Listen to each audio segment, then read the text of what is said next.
All right, Blake Griffin has talked about his role with the Pistons in the upcoming season. Let's talk about it. Hit that subscribe button, bell icon button. Mercy Sports Talk, we in the building. Don't forget to check out our Detroit Piston Talk playlist for more videos like this. We got Lions, we got some Tigers, we got current Detroit news, but our main thing is Pistons and Lions and current Detroit news. So check out those playlists to stay up to date on the topics we're going in on. But today, Blake Griffin basically said that, he'd do whatever the team need him to do to be successful. And when you owed over $70-something million the next 2 years, of course you're going to do that.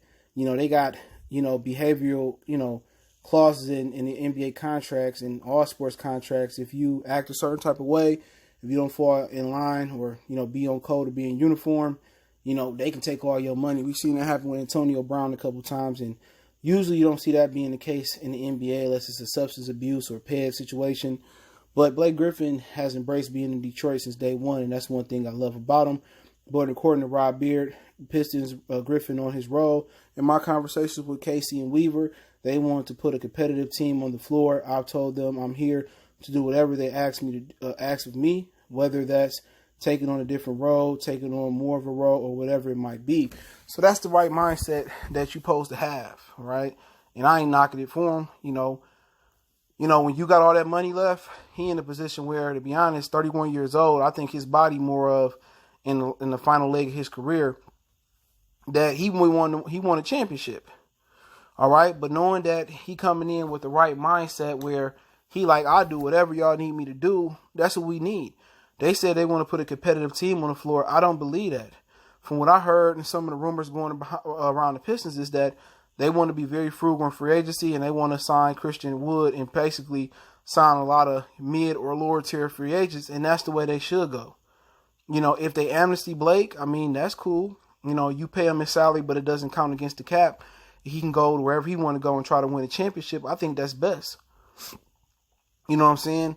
Most people say, well, we should get something for Blake Griffin. If you wanted to obtain something for Blake Griffin or acquire something for Blake Griffin, you should have traded him 2 years ago at the trade deadline, and you also should have traded Andre Drummond at the same time.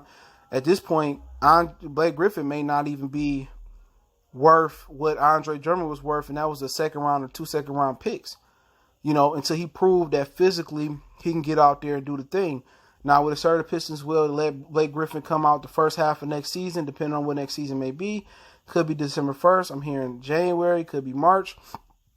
Depending on what happened with capacity crowds in arenas or don't happen, depends on when that could be, and let him show the league that he can still play. But the problem ain't been that Blake Griffin can't stay healthy. The problem has been he can't stay healthy for a long stretch of time, a long period of time. He can show in spurts where he can get it off the glass and he could do all these phenomenal things. He changed his game from being an athletic high flyer to a well-rounded point power forward or whatever you want to call it. He's shown that ability. You know what I'm saying? And could Blake Griffin be a really good role player for a team going forward? Absolutely. Is he the guy? No. Blake Griffin was never going to be the number one guy to lead his team to the championship. But can he help some other teams out? Yes. Could they hold on to Blake and try to hope they can get a deal with Blake at the next trade deadline? They could help. But then again, if he ain't 100% healthy through that time period, that's going to be hard to do. You could wait till his final year is about to expire and move the contract. That can work. But I think what's best for the Pistons is that they build it through the draft. You know what I'm saying? Only guy I really hone in on that I think could change life is Brandon Ingram. That's it. That's the only guy I look to sign for us, unless, and I can't get Anthony Davis. I'm looking at bringing in Ingram. And that's just my opinion on it. I'm looking to bring in Brandon Ingram, but let's just say Blake stays on the team. Is that a bad thing? Absolutely not. Blake and Derrick Rose are two of the best, guys in the NBA to basically help grow your young guys. Now, it talks about Anthony Edwards, LaMelo Ball, Killian Hayes. After the draft lottery, we can get into those type of talks. So the draft lottery is, I think, August 20th. We can see where we land, and then I can just start doing my draft spotlight. We already working on some, second round, the late first round if they want to trade back in, guys. So, but if Blake's on the team, I don't think it hurts nothing. It only can help grow your young guys. Diambo can lean on them. Whoever the rookie is, you can lean on them. Christian Wood can continue to lean on them. the Pistons are not going to be a competitive team next year. Fuck what Troy Weaver and told Blake Griffin, and bump with to keep it PG, bump with Dwayne Casey and told him they're not going to be competitive next year. Unless they go out there and get Ingram and pull some other moves off. But the team should be exciting. Blake Griffin is always exciting. Derrick Rose is always exciting. They're probably going to ride off of Luke Kennard one last year. I would move him at the trade deadline and try to get a late first.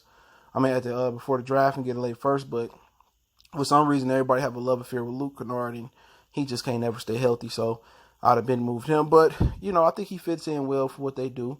They need guys to show guys how to, carry themselves as pros, what to do in the crunch time situation, what leadership skills. You need those veterans. So, I would lean on keeping Blake and letting him play his contract out. You can amnesty him if you have the opportunity to and let him go and pick and choose the place he want to go win the championship ring. I'm not mad at that because then that will open up another $40 million in cap. And the Pistons can do whatever they want to do. But I'm all about slow cooking. No Instapot, no instant rummy noodles. Let's slow cook this process. Let's get it right. Let's draft the right way. Let's develop the young guys the right way. Let's get the right amount of veterans around the young guys. And we can go from there. Now, there's a lot of people talking about Dwayne Casey. I don't like him as a coach. My final straw was when he kept throwing Diambo under the bus last year and leaking out his personal information, what was trash. I just don't like him. I see why DeMar DeRozan and them like him. I see why Nick Nurse took the Toronto Raptors to the next level with or without Kawhi. It's because Dwayne Casey can't coach. If they knew it was good for them and they wanted to develop these stars, they get rid of Dwayne Casey. He can't coach. Now on this level, his offense is garbage. His defense is garbage. I've been saying that. I would have went with Ime Udoka, but they wanted to try to make shift and win on the fly, which I knew they wasn't going to do. So they set the rebuild back a couple years by trying to build on the fly. They set it back again another couple years by not moving Blake and Dre at the trade deadline 2 years ago. And now we're here. All right. So, in my opinion, we could have been on a team that could have been contending for an 8th spot, and that wouldn't have been our ceiling like the rebuilt Pistons was last year. We could have had a few good draft picks. You know what I'm saying? We could have been ready to put those key veterans around them. We could be on our way making to be real serious contenders, especially if Giannis lead the Milwaukee Bucks. But, everything happens for a reason. I love that Blake is embracing his role. I'm not mad about keeping Blake here and him teaching the young guys, keeping Derrick Rose here another year, grooming a new young point guard or new players. I think it's an ideal situation. I love the way Blake is approaching it with an open mind. So, best of luck to Blake. He looking physically good. He say he's feeling strong. Hopefully he can contribute and get back to all-star form. Don't forget we're on Facebook, Instagram, Twitter. All the links in the description if you ever reach out. If you got business question, inquiry, response, video requests, Twitter's the fastest way. Facebook, Instagram. Appreciate the love, support. Share the video.